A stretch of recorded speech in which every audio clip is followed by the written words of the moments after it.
I am Ferdinand Marcos, and I am the President of the Republic of the Philippines. I stand today on behalf of 110 million Filipinos. Tayo, no? Ikaw naman, ayaw mo pang i-implement yung 5 subjects. Kasi tinatanong sa akin na ng teacher, ba't hindi pa ma-implement? But on your part, sinasabi mo, tama ang DepEd, wag mo na implement yun. No, not that. But you're asking pa for the process. Kaya tinatanong ko lang po, no, ano po yung mga naging proseso na. Kasi hindi naman basta-bastang magtatanggal hindi ka. nga sang-ayon. Depende muna sa proseso. Yes. Para maliwanag tayo sa teachers na nakikinig sa atin. Hindi po ako, hindi po ako tungkol doon Kung sa... tama ang DepEd, wag mo nang implement yung 5 subjects sa grade 1. I know.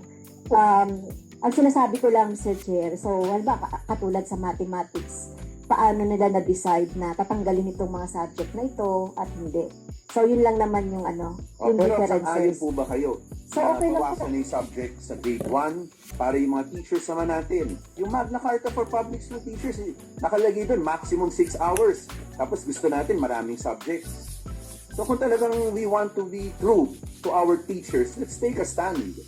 Na tama yung but if you are not with us there, okay din sa akin, wala akong problema, but dapat maliwanag tayo dahil nakikinig sa atin. Parang iba rin, Mr. Chair, yung yung sinasabi natin dito na hindi naman tayo tutol kung bawasan or dagdagan yung mga topic or Hindi kayo sang-ayon na sa grade 1 ay ma-implement immediately yung 5 subjects lang na English, Filipino, GMRC, Mathematics, and CTAP. Hindi kayo agree. Agree naman, Mr. Chair. Kaya lang gusto natin makuha din yung grade 2, grade 3 pa. Ito grade 1 pa lang. Yung grade 1 yun. That's English and Filipino nila. So, sang-ayon tayong lahat para maliwanag. Na-implement na sana ngayon. Sang-ayon tayo, Mr. Chair, doon sa pagbabago, doon sa curriculum na makakabuti sa ating mga learners, sa ating mga estudyante, and of course, ikabubuti rin ng ating bayan. No? Sige. So, Congressman Franz, right now, hindi mo pa masasabi na sang-ayon ka sa proposal na 5 subjects sa grade 1. Sa ngayon, hindi mo pa masasabi yun. Well, they have to take as a whole paliwanag ang stand natin. Kasi tinatanong ko ng teacher sa iba-ibang teaching groups kung tayo ay sang-ayon na doon. Ako sang-ayon ako because gusto ko mabawasan yung subject. Tingin ko, ang kailangan natin functional literacy lang. Reading, and basic mathematics. Ang teachers natin, grade 1 pa lang, hirap na sa dami ng competencies. Kahit yung most essential learning competencies, ang dami niyan. So, para maliwanag, pag tinatanong ako, pag umiikot ako, tinatanong ako bakit hindi pa ma-implement kahit sa grade 1 na mabawasan sila kasi the Magna Carta states dapat maximum of 6 hours of teaching. Pero sa dami ng competency, sa dami ng subjects, grade 1 pa lang, ang dami ng, yung oras nila nagiging minimum ang 6, hindi maximum. Kaya gusto ko, pag tinatanong ako, as chairperson ko, naimbitahan ako sa lahat ng mga, sasagutin ko ng maayos, ako, payag na ako i-implement agad ang 5 subjects. Pag tinanong ko ba, hindi, masasagot ko bakit hindi pa. Yun ang sinasabi ko. Yes, Mr. Chair, sang-ayon naman ako dun sa Magna Carta na huwag gawing maximum yung 6 hours of classroom teaching. Maniwala na tayo dyan, Franz. At tinatanong ko sa'yo, gawin talagang hindi ka pa boto na ibaba to 5 subjects ang grade 1. Hindi po yan yung hindi po yan yung sa mga person. Franz, are you for it or against it? I'm for the revision po. But the revision, are you for? Kaya nga po tinatanong natin, So, hindi sa DepEd. Hindi ka pa on board na babaan natin yung subjects to 5 subjects. That's the... Yan. Okay, so isa iyo, mas okay pang mas maraming subjects pa rin. No naman, Mr. Chair. Titignan lang natin paano tayo? kung anong mga subject na determine mula sa primary grades, intermediate, hanggang sa junior high school. And then, nire-review pa rin naman yung senior high school. So, yung proseso lang po. Kasi sinasabi nila, bago magka-reform, kailangan hanggang 12. Buo. Ayaw nyo rin ang unahin natin yung pinaka-basic, grades 1 to 3. Ayun doon. Hindi naman, sir. Hindi naman, Mr. Chair. Kaya tinitignan nga natin yung holistic kasi tinitignan natin saan tutungo yung mga estudyante natin after this K-10 na sinasabing i-launch nung Department of Education. So hindi natin sinasabi na tutol tayo na ma-implement na nila yung 5 subject. ng grade 1 in the year 2024 to 2025. So, yun lang po, Mr. Chair, kung paano yung proseso na ginawa po ng DepEd sa pagbabawas o pagdaragdag ng mga competencies na dapat na mapag-aralan ng ating mga learners from kinder to grade 10. So, pwede po bang makuha yun sa Department of Education? Yes, po, Mr. Chair. As I've said a while ago, the department already has the final general shaping paper of the curriculum and the learning area shaping paper. So all details have been put there. So we can submit those, Mr. Chair. Okay, so yun lang po, answer. Thank you, Franz. Naabutan ko po yung yung exchange niyo ni Chair Stella rin, ano? Opo, Yes po, para maliwanag, ano yung sagot niyo? Successful ba ang higher ed, ang K-12? In the view, in the eyes of the Department of Education, successful ba ang grades 11 and 12? Mr. Chair, Ano yun, di ba? in my capacity po, Sir Chair, as the Director 3, I cannot make a statement success of the K-12 because right now, Mr. Chair, I don't have the data to say so. Sir Sam, ganito na lang. You have internal meetings sa DepEd. I assume meron kayong mga iba-ibang bureau that you are clustered together. And I'm sure you have already discussed kamusta yung implementing, kamusta yung effectiveness ng 11 and 12. You have seen surveys come out from different agencies, private and government, assessing already yung job readiness and college readiness ng graduates niya sa 11 and 12. Having heard all this, you mean the department has not even assessed if it is successful or not? Mr. Chair, if I may be allowed to share the results of the senior high school national treasure study, which our bureau, which is our DepEd has done, but it's on the first cohort of our graduates in 2018. So the results, Mr. Chair, is that 80% of our cohorts in 2018 graduates went to higher education, and then 10% of them got employed, and then the remaining percent, Mr. Chair, are not in education, employment, and training, Mr. Chair. Yung last 10%, what happened to them? We They are not within the radar anymore of whether nakakuha sila ng trabaho o pumasok sila ng college. yes po, Mr. So we Chair. can safely assume that remaining 10%, pwede nating sabihin na hindi naging effective sa kanilang K-12. Can we at least say that o hindi rin? Yeah, Mr. Chair, there are other reasons. Sige. Why? Next, yung 10% na sinabi nyo nagkatrabaho, nag-tracer study kayo dito, sabi mo? Yes po, Yes, for could you- our 2018 graduates, Mr. Chair. Yes, could you submit to this committee anong mga trabaho nakuha ng 10% na ito? Because I saw another study by a bank, by another institution, again, claiming the same thing that you have just claimed. But then, based on the other data that we got,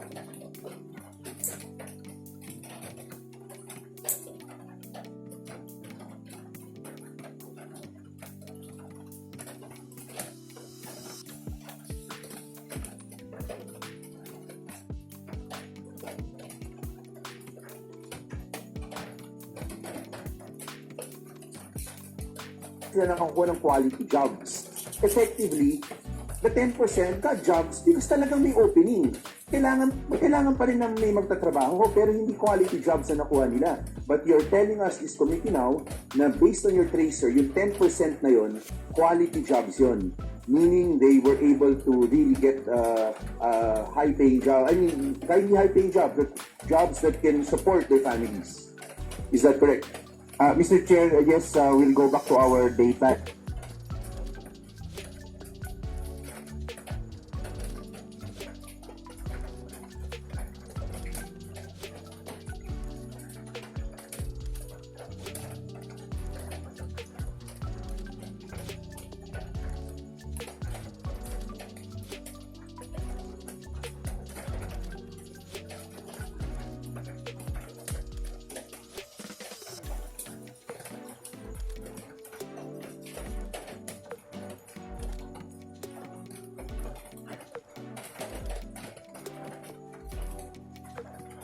That yes, we will go back. You presented that already. So,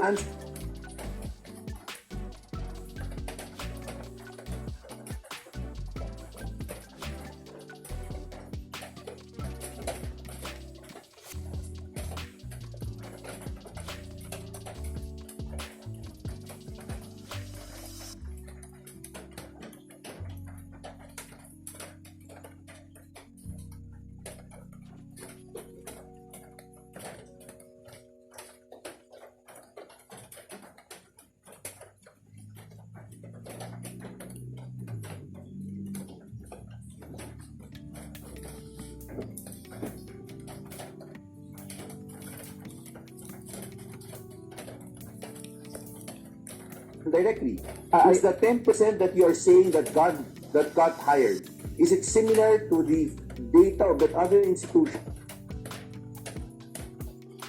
20%. Yung pala, ay karamihan pala doon ay hindi namang quality jobs na nakuha.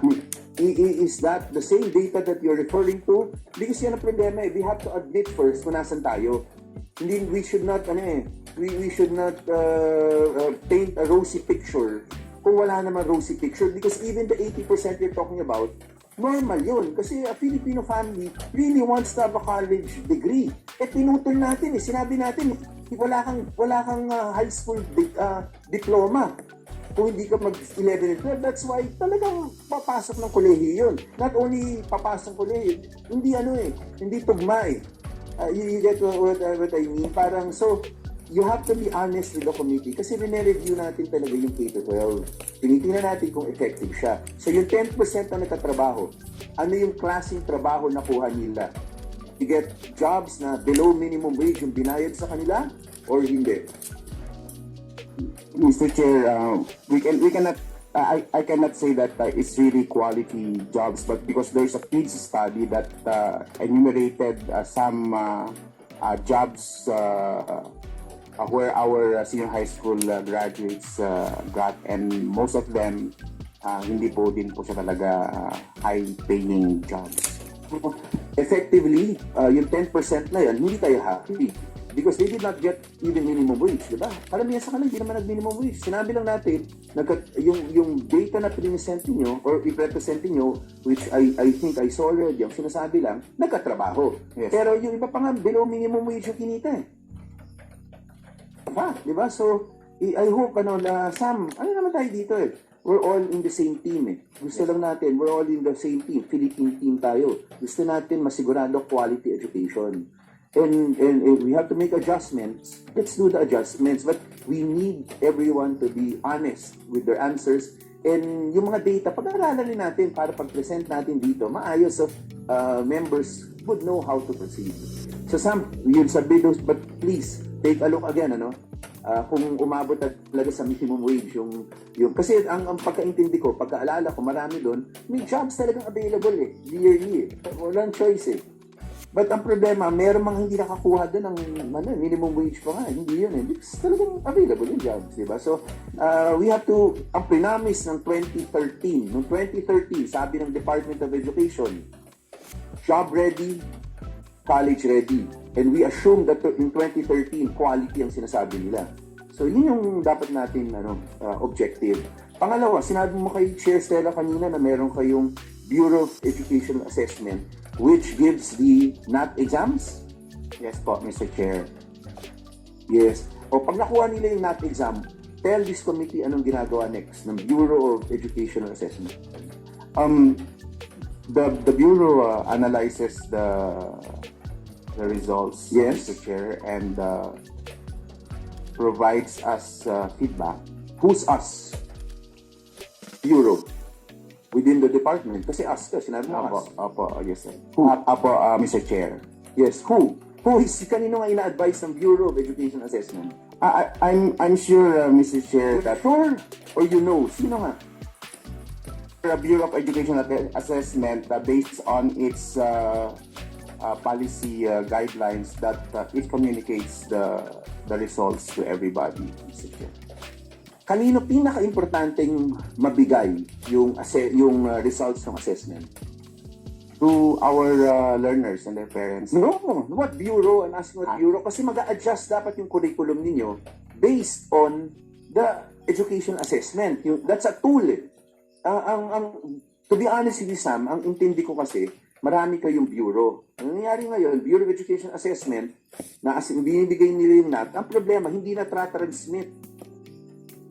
Dapat gumawa ng adjustments. Is that correct? Or you will have to check on that? Mr. Chair, yeah, I got the point that when the results are released, these are also discussed, shared with the different bureaus, especially in the Bureau of Curriculum Development, because it has to be the one that makes adjustments in the curriculum standards. Also provides feedback to the Bureau of Learning Delivery so that it can make adjustments on the way these curriculum standards are taught, Mr. Chair. And even with the learning resources, Mr. Chair. Yes. Pero Sam, sinabi mo lahat ng department bureaus will get the same results, di ba? Opo. So nakuha mo yung results. Opo. Kamusta yung results nung NAT? Nakuha niyo yung lahat eh. So could you Mababa po, now? mababa po talaga, Mr. Chair. Yes. Share, Sela. Average score subjects. You can provide us if you don't have. We'll provide it. And yes, and can you also provide the ranking of all schools nationwide? Refer it to our. Submit, can you kindly submit to, Yes, po. to the committee? Yes po, ma'am. Yes po, Mr. Chair. Thank you. Ang initial sagot mo, Sam, based on your recollection, wala ka lang exact numbers right now, that hindi masyado maganda yung results. Is that correct? Honestly, Mr. Chair, when I got involved in the curriculum exits for the senior high school, only 1 out of 4 senior high school students who took the test got at least the proficiency level. Clear, no? 1 out of 4. Yes po. So 11 and 12 yan. What about the NAT exam is given grades? Anong binibigay? Grades 3, 6, and 12. Yung sa grades 3, 6, and 10, would you recall? Or, to be fair, no, kung di mo ma-recall, okay lang. But because you will submit it anyway. But ang nabdogit mo lang kasi is 11 and 12 so far. What about sa 3, sa 6, and sa 10? Mr. Chair, I must really say that it's really very low proficiency. That is the reason why the current Department of Education has launched this recalibrated K-10. Yes po, Mr. Chair, as also committed in the basic education report of our secretary. Yes, and hopefully you carry out immediately this recalibrated. Kasi medyo nalito ako eh. May nagsabi sa akin, plano niyong gawing 2024, 2025 pa. May nabasa naman ako, ang sinasabi, this August you will implement already. Ang point is, sinabi niyo mababa. At least based on your recollection, mababa. If you do not do anything now, we will not expect any change. Kasi kumpara yung curriculum. That's why I'm asking, kailan ba i-implement yun? Mr. Chair, the launch of our recalibrated K-10 will be on August 10. Yes po, Mr. Yeah. After having gone through the review and the revision Congratulations. process. And Mr. Chair, the start of the implementation will still be in school year 2024-2025, but that will be by phase, Mr. Chair. It will start with kinder, grade 1, grade 4, and grade 7. Mr. Chair, even when that school year comes in still by 2024-2025, there is already a plan to have it pilot tested this coming school year. So, last na. This academic calendar yung grade. Kasi ganito eh. Ang grade 1 ninyo, ang plano niyo 5 subjects na lang, correct? Currently it is 6, 7, 8, 9 hanggang grade 3. Angat yan hanggang 9, di ba? Opo. That's correct. So ang question ko, yun, yung, at least yung grade 1 of 5 subjects, you will implement it this academic calendar. Not yet, Mr. Why? That's my question now. Why? Because there is a need to orient our school leaders. Okay, so, what are the 5 subjects? English, correct? Yes, Oh, Mr. may Chair. English kayo ngayon, correct? Opo, Mr. Oh, Chair. so, alam na ng teachers yon. Filipino, meron din kayong Filipino ngayon, grade 1 din to, correct? Okay. Mathematics is the third. Meron na rin kayo ngayon nun. That's correct? Yes, Mr. Chair. Yung apat, no, grade 1 muna to. Yung fourth is GMRC, Good Manners and Right Conduct, Yes. which DepEd has always claimed is part of ESP ba yun? Yung isang subject ninyo? Yes, Mr. Chair. So again, nothing new. Konting calibration lang nun. Correct? Yes, Mr. Chair. Oh, yung fifth subject niyo ano, SICAP, which is a combination of MAPE and Araling Panlipunan, both of which you have now. So, ano orientation? If you gonna change it now, so parang did you give up on this on this batch of students? Kasi galing na rin sa'yo, mababa ang scores. If you do not introduce any reforms, any change, do you expect any upgrade to happen? Because you're saying, di kailangan rin ano pa, everything's being taught, kinuntian nyo lang eh. Yeah, just a reply from Sam. Mr. Chair, that's why recently, Mr. Chair, we have released the policy on the National Learning Recovery Program that features five interventions. We have the National Learning Program. Sam, bakit nyo gagawin yan kung pwede nyo naman bawasan na yung subjects? Again, ano yung balakid sa pagbawas ng subject? Implementation of the 5 subjects. What is the problem? What is the obstacle? Pause na lang, if you cannot answer. But we want a definitive answer on why you cannot implement the 5 subjects when the 5 are nothing new. In fact, nagbawas pa kayo eh. So kung hindi nyo ma-implement yung 5, paano nyo ma-implement yung 6, 7, 8, 9? Tama. It's common sense. Di ba? But anyway, share Stella.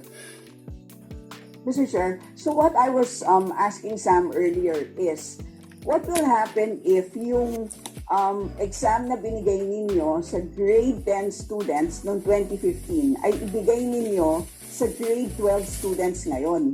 Ano magiging score nila? Magandang tanong.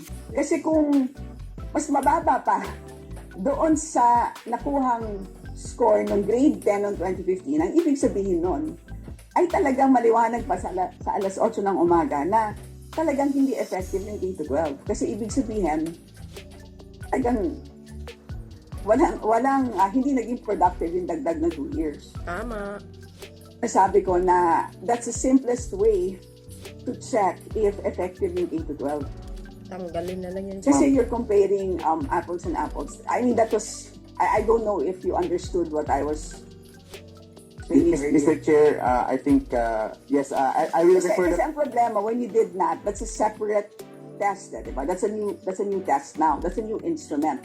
So ngayon, hindi ko ngayon malaman kung, because it's a new test, hindi ko natuloy alam, paano natin ma-analyze yung grade 12 NAT results. How do we compare that with the grade 10 NSAT results noong 2015?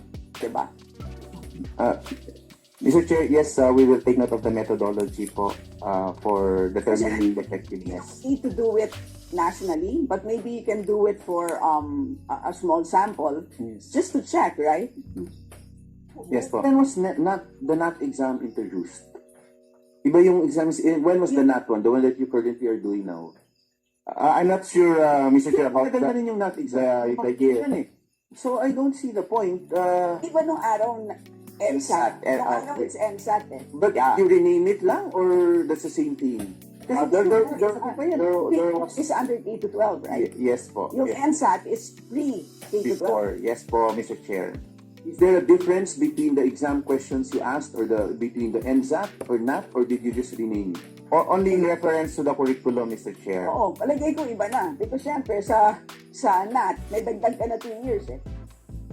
Sa grade 10 nila should be similar Yes, pa but rin. I'm talking about grade 12. Kasi sa grade 12, iba na syempre, may dagdag ka na 2 years. So what I'm saying is, if you run the grade 10 questionnaire for the grade 12 students today, yun ang magandang Yeah. malaman, di ba? Kung talaga bang mas magaling na sila kumpara dun sa grade 10 nung araw.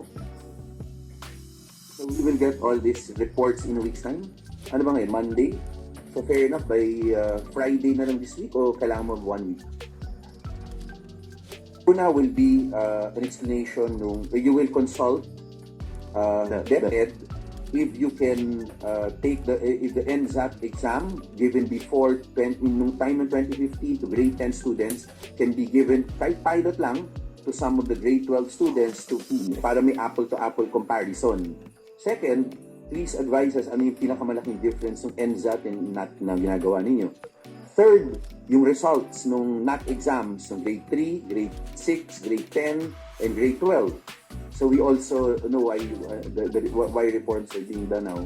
And syempre, yung bakit hindi mo i-implement yung yung 5 subjects sa grade 1 For this coming school year. for this coming school year. Yes, we're able to get those, Mr. Chair. So for those information that we already have the results, then we'll submit it within the week. Within the week of yes, latest Friday. Thank you. Franz, you wanted to Yes, Mr. Chair. So, DepEd po sinasabi, August 10, yung rollout. Launching. So, hindi pa po ito implementation by next school year, 2023 to 2024. So, yung while you are reviewing din po yung senior high school, tama po ba? Yes po. Matatapos po yung review ng senior high school in 2024 pa. Yes po, Mr. Chair. Okay, so yun nga tama po Mr. Chair, yung evaluation nung ating curriculum ng K-12, not only based on the paper pencil test, di ba? Kasi meron ding on the practical yung senior high school din. Halimbawa yung mga textbook, etc. So meron po tayong mga evaluation na ginawa, tama, Mr. Chair. Mr. Chair, tama, di ba? Mr. Chair, based on the results of National Achievement Test po. Oo, okay. So yung sinasabi nilang new curriculum, Mr. Chair, nakapag-an na sila, no? Paano yung proseso nung pagbabawhas o yung pag-i-streamline? So yun po yung interest ko, Mr. Chair. May mga binawas silang mga topic, subject. So, paano po na-decide ng DepEd yung ganon? Mr. Chair, we can also submit the document that shows the review and revision